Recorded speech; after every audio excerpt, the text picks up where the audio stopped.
2-3 ہفتے کے بعد آپ دیکھیں کہ آپ کا کنگھی کرنے سے بھی ایک بال بھی نہیں گرے گا، خشکی، سکری، دانے ختم ہوتے جائیں گے۔ آپ ہمیشہ یہ کر لیں، جملہ امراض بال کے لیے بہترین نسخہ ہے۔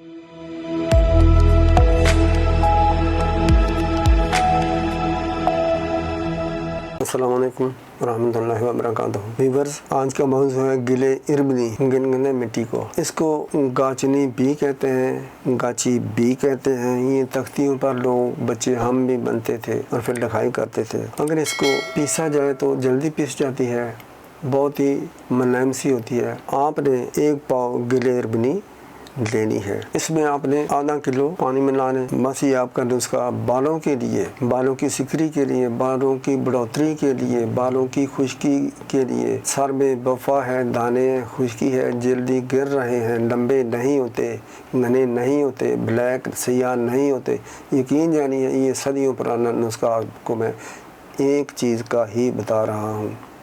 مؤثر ہے، افیکٹو ہے، شافی ہے۔ اب بھی انڈیا کے دیہاتوں میں، پاکستان کے دیہاتوں میں دیسی صابن اور گلے اربنی کا استعمال ہوتا ہے۔ آپ اس کی پتلی سی پیسٹ لئی بنا لیں، اور آپ کو یہ نسخہ اس لیے دے رہا ہوں کہ آج کل بڑے بڑے مہنگے شیمپوز، صابن وغیرہ آ رہے ہیں۔ بہرحال عورتیں، مستورات بیبیاں اس کو اب بھی استعمال کرتی ہیں۔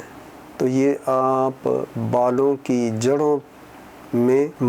جڑوں تک اس پیسٹ کی رسائی کریں، انگلیوں کو پپوٹوں سے سلو آہستہ آہستہ اس کو اپلائی کریں، ملیں جڑوں تک، اور پھر سر سے لے کر اس کی آخری جو بالوں کی حد ہوتی ہے، یعنی کہ پورے بالوں پر اس کی اپلائی کر دیں۔ یہ کم سے کم 2 گھنٹے یا 3 گھنٹے رہنے دیں تو اس کا فائدہ ہی فائدہ ہے۔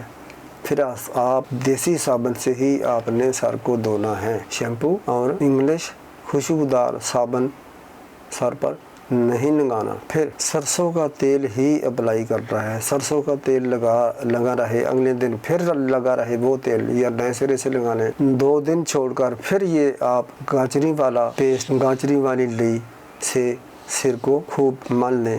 3 گھنٹے کے بعد پھر آپ اس کو دیسی صابن سے دھو دیں۔ آپ نے یہی نسخہ اسی طرح آپ نے کرتے رہنا ہے۔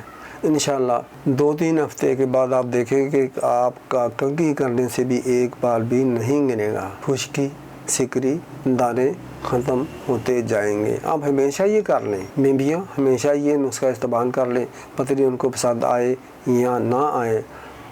پاکستان میں ایک دوسرے کے رشتہ دار پھیلے ہوتے ہیں، بے شک ان سے اپنے یہ جو دیہاتوں میں بیویاں ہیں وہ کر رہی ہیں، ان سے اس کے فائدے پوچھ سکتی ہیں۔ یہ انشاءاللہ جملہ امراض بال کے لیے بہترین نسخہ ہے۔ اس میں نہ دوائی کھانے کی ضرورت ہے، نہ شیمپو، نہ کچھ۔ بہرحال اللہ کریم رحم کرے، شفا دے، تندرستی دے۔ چینل سبسکرائب کرتے رہیں، کمنٹس لکھیں، آئندہ آنے والی میری ویڈیوز آپ تک پہنچتی رہے۔ السلام علیکم ورحمۃ اللہ وبرکاتہ۔